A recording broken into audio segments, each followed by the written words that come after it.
información, diálogo y análisis con nuestros invitados.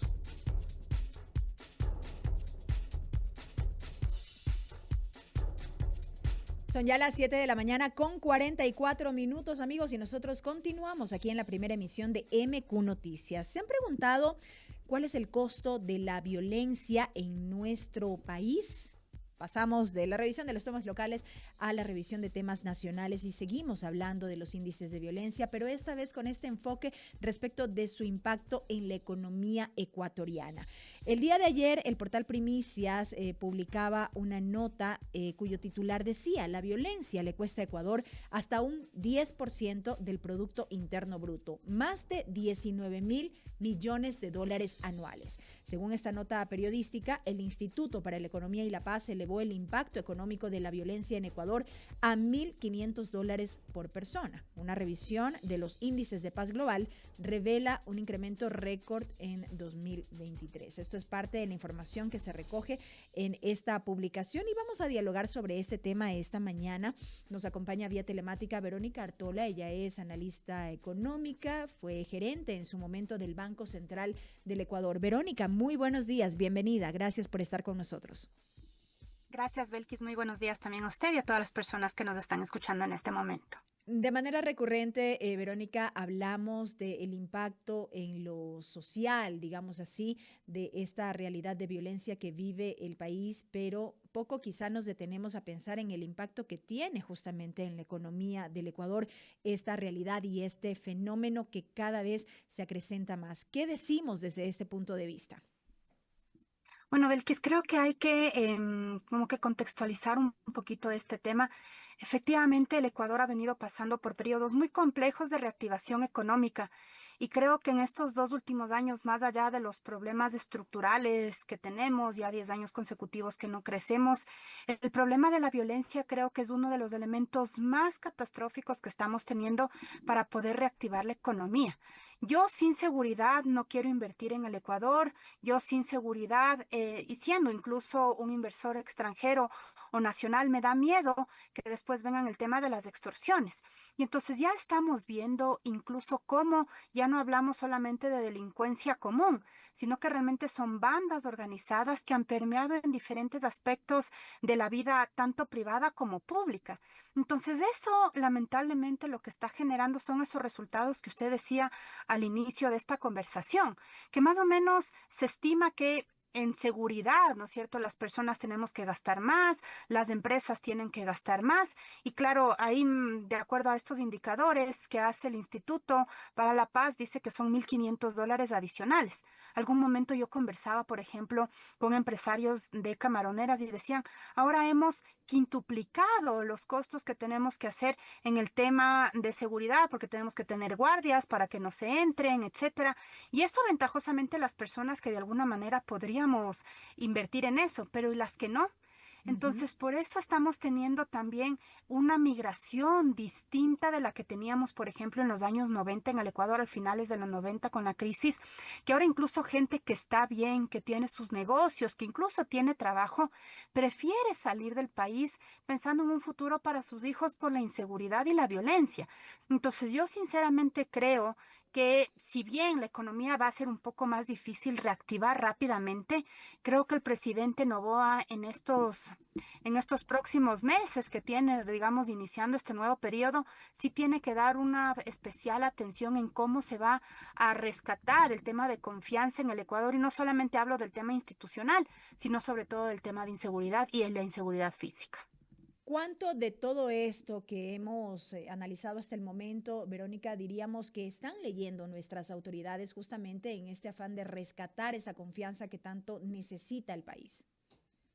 Bueno, en teoría, ¿no? Recordemos que el mismo gobierno en enero del año pasado declaró esta guerra interna, sabiendo que ya este tema de la violencia, como decía hace un momento, está ya con sus redes en algunos elementos. En teoría, nos subieron el IVA el año pasado también para tener más ingresos para poder atacar estos problemas, pero ya, o sea, ya en la vida real creo que todos nosotros nos sentimos todavía inseguros, creo que no estamos sintiendo que haya un cambio notable notable en esos aspectos. Entiendo que es difícil, entiendo que con estas estructuras no es fácil, pero yo sí creo que se podría hacer un poco más, no sé, de impacto, no sé, o al menos de indicar por dónde se va a ir. Yo sí creo que hay una conciencia dentro del gobierno, incluso también en algunas leyes que ha promovido el presidente en los últimos meses, pone como justificativos también esta violencia desmedida en la que estamos inmersos ahorita en el Ecuador. Pero claro, una cosa es tener identificado y otra ya efectivamente hacer y tener las políticas claras. Entonces ahí yo insisto y siempre lo seguiré diciendo, el sector público es un actor súper clave y tiene que los pocos recursos que tiene, porque estamos también con unos problemas fiscales complejos, pero los pocos recursos tratar de enfocarlos y priorizarlos en este momento en el tema de seguridad, para que de esa manera poco a poco la actividad económica y el mismo sector privado pueda ir reactivando la economía ya más estructural y en su conjunto. Verónica, más allá de estas acciones que, como bien citas, se han adoptado por parte del gobierno nacional desde prácticamente el año anterior, yo sí quisiera plantear una reflexión en el sentido de, ¿se están transparentando de manera real las cifras en cuanto a economía en el país? Y lo pregunto por qué, porque recientemente el gerente del Banco Central, Guillermo Avellán, indicó que tras la recesión del 2% de 2024, la economía en el país se va a recuperar en este 2025. Él hace referencia que entre los elementos que contribuyen al crecimiento del Producto Interno Bruto en el país están, por ejemplo, un mayor consumo de hogares, aumento de la inversión, pese a que existen muchas críticas en el sentido de que las inversiones no terminan de consolidarse precisamente por esta falta de seguridades en lo jurídico y demás, mejoras de exportaciones, entre otros aspectos. ¿Hay una transparencia real respecto de estas cifras que nos muestra el gobierno nacional versus la realidad que como ciudadanos sentimos y vivimos? Es una muy buena pregunta, Belkis, y a rato como ciudadanos nos cuestionamos eso. Yo también lo he dicho públicamente, yo tengo un respeto muy grande por la institucionalidad como tal del Banco Central. Yo creo que es una institución y los funcionarios que están detrás de las estadísticas son gente que trabaja muchos años y conoce, pero a veces lamentablemente lo político puede superar a lo técnico. Y por ejemplo, que una justificación del gerente del Banco Central sea que ha aumentado el consumo de los hogares, pero tenemos que ir un poquito detrás de Ujú. esa cifra de por qué ha aumentado el consumo de los hogares, Belkis, y vemos que es por el tema de las remesas, porque el año pasado las remesas llegaron a tener un valor de 6.500 millones de dólares en un solo año. Entonces, ¿qué quiero decir con eso? Yo no tengo trabajo aquí, entonces me voy. ¿Y cuál ha sido el producto que más hemos exportado en el 2024 en el Ecuador? Personas, Belkis, es súper triste. Ujú. Entonces, claro, al exportar personas, yo lo que tengo son remesas que mando a mi familia. ¿Para qué? Para amortiguar el gasto o que la gente pueda seguir consumiendo. Entonces, eso no es como, o el consumo de los hogares no ha sido por una política pública o porque tengo más empleo, sino ha sido básicamente por este tema de remesas. Yo también leí ayer que lo decían, ¿no? Que incluso el primer trimestre de este año ya hemos crecido alrededor del 3% y se sigue manteniendo esta expectativa de un crecimiento importante. Ojalá, en verdad, como ciudadana y como madre, yo digo, ojalá que la Ujú. economía ecuatoriana crezca a estos niveles, pero después pensamos y nos cuestionamos, como usted dice, ¿en verdad estamos viendo eso? ¿En Cuidado nos verdad estén no vendiendo realmente humo, digo hacemos? yo. Cuidado nos estén vendiendo humo, digo yo, Verónica, y justamente asumiendo esta información, esta afirmación que usted hacía hace minutos de que en gran medida lo político supera lo técnico. Claro, entonces ahí la pregunta justo, regresemos a ver, ¿estamos generando realmente más empleo? ¿Las empresas están invirtiendo más? Yo no veo eso, Belkis, entonces entiendo que se tiene que justificar de alguna manera para dar alguna señal, pero las personas vivimos más allá de los datos del Producto Interno Bruto, sabemos que no se está reactivando. Todos de nosotros conocemos personas muy preparadas que no consiguen trabajo, entonces la realidad es muy distinta a lo que nos están dando los datos. Ojalá no sea que nos estén vendiendo humo y que veamos, o sea, yo realmente ese 3% del primer trimestre no lo veo por dónde, ahí sí no sé por dónde habrá crecido el Ecuador, tendríamos que ya ver cuando publican oficialmente las cifras en el Banco Central, pero nuevamente, creo que sí se necesita tener esas cifras de manera súper transparente. ¿Para qué? Para tomar políticas públicas adecuadas. Porque si a mí me están diciendo una cosa solamente por el tema político y no es de realidad, entonces la política pública que yo voy a tomar no es la que necesita el Ecuador.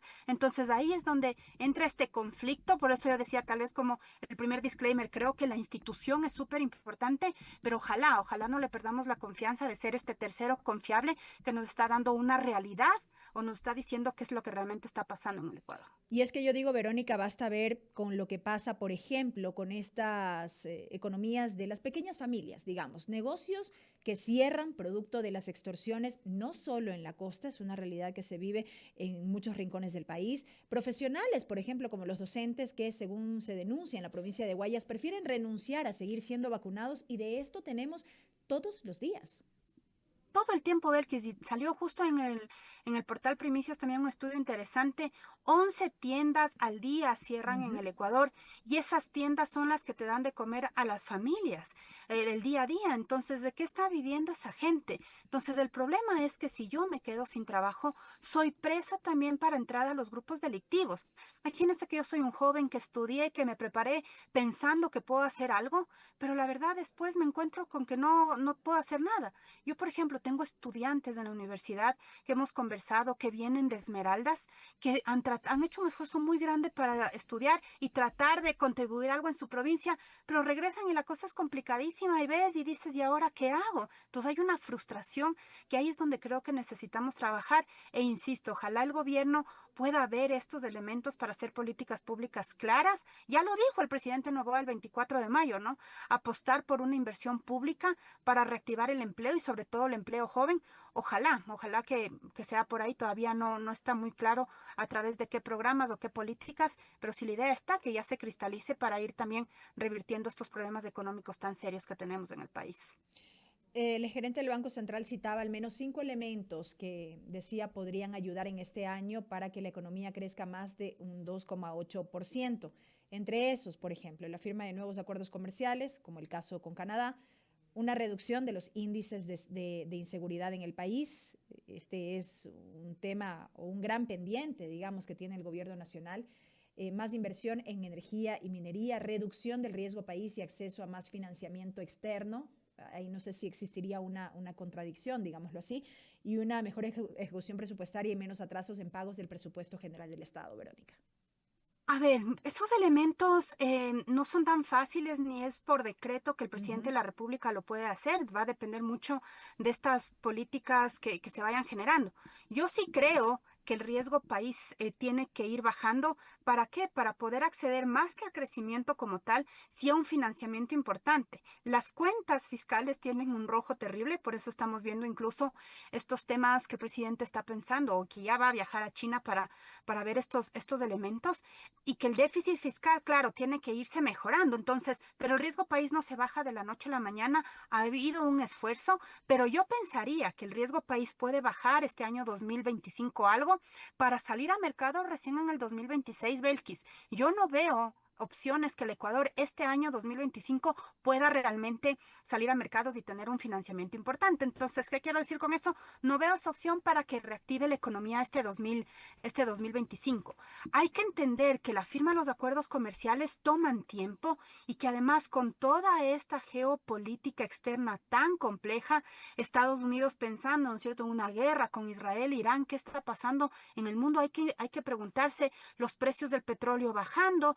Entonces tampoco veo que la firma de los acuerdos comerciales sea como ese impulsor grande. Ujú. Y además, Belkis, yo no me cansaré de repetir, está bien las exportaciones, está bien las inversiones, por supuesto, el gasto público, pero el 65% de la economía la mueven las familias. Entonces, enfoquémonos en lo realmente importante, enfoquémonos en políticas públicas que reactiven a nosotros, a los ciudadanos, a lo interno. Históricamente el Ecuador no ha sido un país en el que se tiene grandes cantidades de inversión extranjera directa. ¿Cuánto entró el año pasado? No más allá de $300 millones.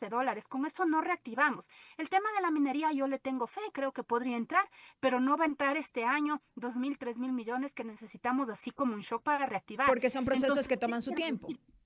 Por supuesto, y además son inversiones de mediano y largo plazo, que toca hacer algunos otros elementos. Incluso en los últimos años lo que ha habido es una salida de divisas por parte del sector minero por todas las preocupaciones y las inseguridades ahí más jurídicas que ha habido. Entonces, a lo que voy es que reactivemos las familias, reactivemos a los hogares, porque ahí está el 65% del PIB. Movemos o cambiamos de ese 3 de cada 10 ecuatorianos que tenemos de empleo a 4 de cada 10, y eso realmente nos va a generar que la inversión extranjera puede ayudar, sí, pero no tan rápido, y tampoco los acuerdos comerciales. Ahí es donde realmente tendríamos que enfocarnos. Interesante llamado de atención al gobierno nacional, interesante diálogo esta mañana con Verónica Artola. Gracias por haber estado con nosotros aquí en la primera emisión de MQ Noticias, Verónica.